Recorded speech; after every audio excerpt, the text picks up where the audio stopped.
kita berkumpul di sini tentu akan mendengarkan beberapa pandangan-pandangan tentang 4 pilar kebangsaan. Bahwa pentingnya fondasi bangsa ini untuk tetap kita pertahankan, Pancasila sebagai fondasi bangsa, dasar berdirinya bangsa, ini perlu kita bumikan. Sehingga penting bagi kita untuk memahami bagaimana cara kita membumikan Pancasila, terutama di Nusa Tenggara Barat. Karena memang kita di Nusa Tenggara Barat ini, kita tahu perkembangan politik sangat berpengaruh terhadap 4 pilar kebangsaan ini. Sehingga alhamdulillah seluruh anggota DPR RI diberikan tugas, mandat untuk melaksanakan 4 pilar kebangsaan, menyampaikan bagaimana pentingnya 4 pilar tersebut untuk disampaikan ke masyarakat. Sehingga alhamdulillah pada pagi hari ini Bapak Haji Rahmat Hidayat berkesempatan hadir untuk memberikan kita pandangan-pandangan tentang 4 pilar kebangsaan. Mungkin itu dari saya minta kepada teman-teman peserta yang hadir untuk memperhatikan dengan seksama dan dihayati, sehingga apa yang kita dapatkan di sini dapat kita sampaikan kepada masyarakat secara menyeluruh. Saya hormati saudara-saudara sekalian, pengurus PAC, pengurus DPC, calon anggota DPR juga ada sini ya. Nah, ini penting ini, para calon anggota DPR provinsi, kabupaten, dan dari pusat. Ada kan dari pusat di sini ikut ada? Oh iya.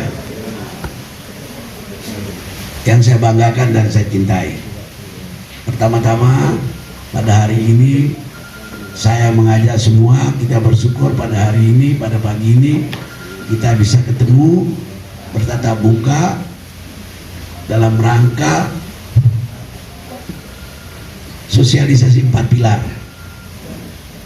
yaitu Undang-Undang Dasar 1945, Pancasila,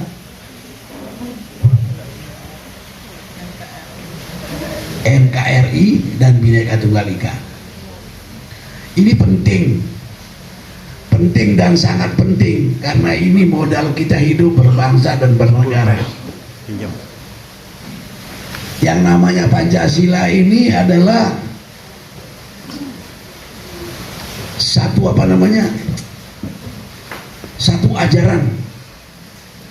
ajaran yang sangat lengkap, baik kita untuk berbangsa, bernegara, beragama, karena ini sudah lengkap. Hubungan kita dengan Tuhan, hubungan kita dengan alam semesta, hubungan kita dengan manusia, lengkap. Jadi ini api pergerakan jiwa kita manusia ini dengan alam semesta ini, dengan Tuhan, semua sudah teratur tertata di sini. Nah, nanti semua ini akan disampaikan oleh Pak Dr. Alvin. Sengaja saya membawa ahlinya, ya, membawa ahlinya. Kalau saya dulu ya semacam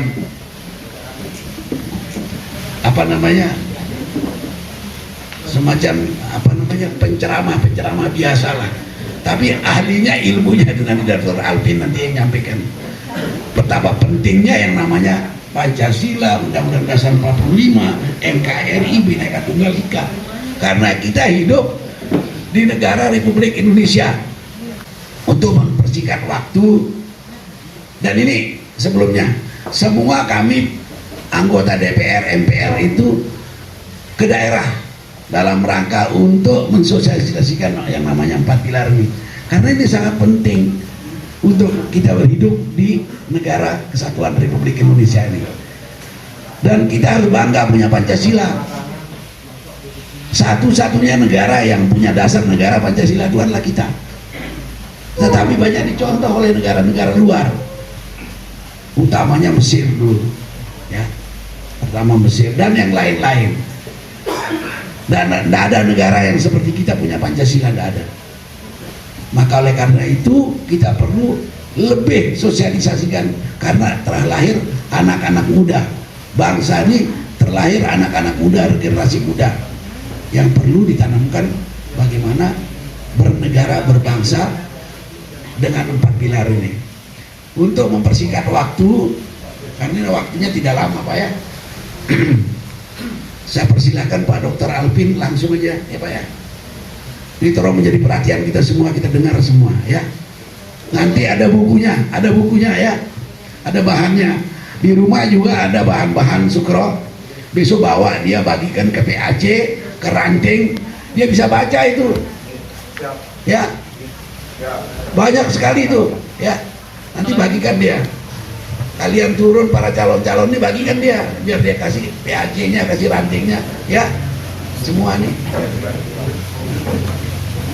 Ini kenapa menjadi perhatian Lombok Timur ini, karena ini lahir saya di Lombok Timur.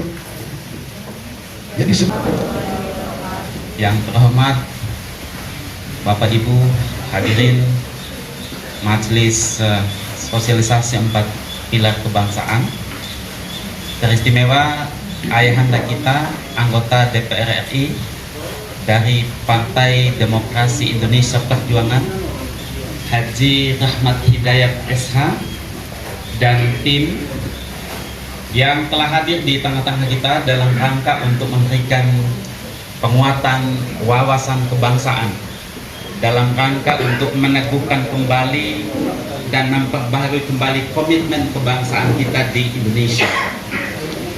Saya pada kesempatan kali ini memberikan tema sosialisasi 4 pilar kebangsaan itu penguatan kapasitas dan wawasan kebangsaan publik melalui sosialisasi 4 pilar kebangsaan.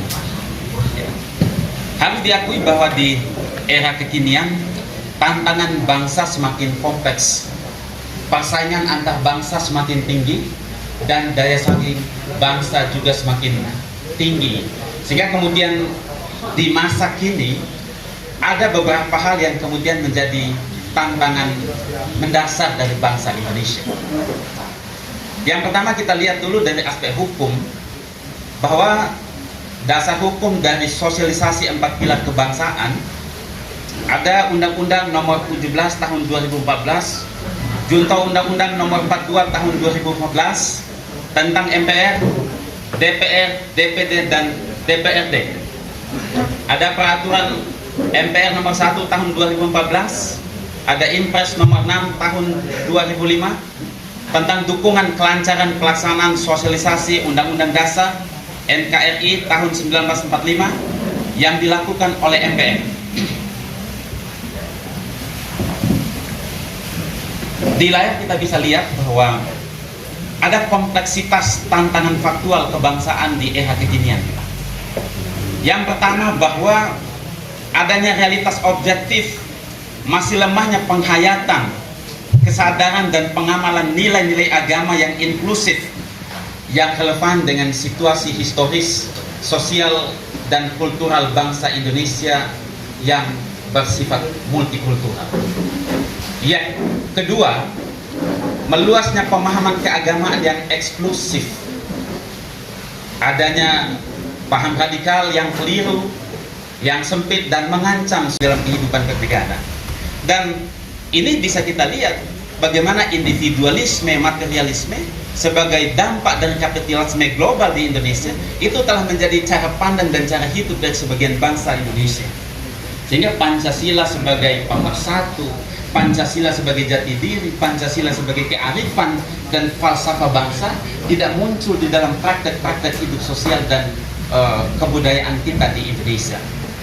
Yang kedua, ada hegemoni dan intervensi kekuatan politik, ekonomi, dan kebudayaan global yang kemudian mempengaruhi pengambilan keputusan di negara kita secara otonom. Tidak bisa dipungkiri bahwa ada intervensi asing, ada dominasi asing, ada hegemoni asing yang juga turut mempengaruhi polisi kebijakan ekonomi, politik, dan kebudayaan di Indonesia. Nah, kalau bangsa kita tidak kembali kepada jati dirinya, yaitu Pancasila yang berisi tentang kemanusiaan, keadilan, musyawarah, dan persatuan, maka saya kira Pancasila hanya akan menjadi catatan sejarah dan tidak pernah itu menjadi bagian dan pandangan hidup dalam kehidupan sehari-hari kita sebagai bangsa Indonesia. Dan yang berikutnya, harus diakui bahwa ada infiltrasi atau pengaruh budaya asing dan paham-paham global yang kemudian bertentangan dengan Pancasila. Maka di momen 4 pilar kebangsaan ini, 4 pilar kebangsaan ini menjadi kitab suci bagi kita semua di dalam mengelola bangsa ini, dalam mengisi kehidupan berbangsa, dan menjadikan Pancasila itu sebagai inspirasi yang terus menjaga dan merawat keberlanjutan dan kejayaan bangsa. Yang berikutnya, saya beberapa kali juga mengikuti 4 pilar kebangsaan ini. Saya menemukan masih lemahnya penghayatan, wawasan dan pengetahuan kita tentang 4 pilar kebangsaan ini. Kalau kemudian ditanya, masih banyak yang awam, masih banyak yang tidak tahu. Maka kemudian apa sih yang disebut sebagai 4 pilar kebangsaan? Yang pertama, yaitu Pancasila itu sebagai dasar negara. Ketika Pancasila ditempatkan sebagai dasar negara, maka semua aktivitas kenegaraan harus berlandaskan pada asas Pancasila sebagai sumber hukum tertinggi. Yang kedua, ada Undang-Undang Dasar. Undang-Undang Dasar itu bisa disebut sebagai kitab suci bagi kehidupan bernegara, yang mengatur hubungan antar warga negara, mengatur hubungan warga negara dengan pemimpin, mengatur hubungan warga negara dengan lembaga negara. Semua itu kemudian menjadi penting di dalam kehidupan bernegara, karena konstitusi memberikan panduan bagaimana menjadi warga negara yang kemudian bertanggung jawab kepada negara. Yang ketiga adalah Negara Kesatuan Republik Indonesia. Ini menjadi pilar yang ketiga yang kemudian melengkapi pilar yang kedua. Negara Kesatuan Republik Indonesia dari Sabang sampai Merauke adalah konsensus yang dibuat oleh founding fathers, oleh Bung Karno, oleh Bung Hatta dan seluruh tokoh bangsa lain, bahwa entitas kebangsaan kita yang bersifat multikulturalisme, agama, budaya, bahasa adalah cocok dengan menempatkan Negara Kesatuan Republik Indonesia itu sebagai bentuk negara yang kemudian final dan tidak bisa lagi kemudian diganggu dan digugat. Yang terakhir adalah Bhinneka Tunggal Ika. Berbeda-beda tapi tetap satu. Harus diakui bahwa bagaimanapun upaya-upaya di masa lalu untuk kemudian mengganti Bhinneka Tunggal Ika dengan berbagai ideologi lain, tapi selalu gagal. Mengapa itu bisa terjadi? Karena Bhinneka Tunggal Ika itu digali secara filosofis dari keanekaragaman kebudayaan Indonesia, tradisi, bahasa, dan keanekaragaman struktur sosial kita.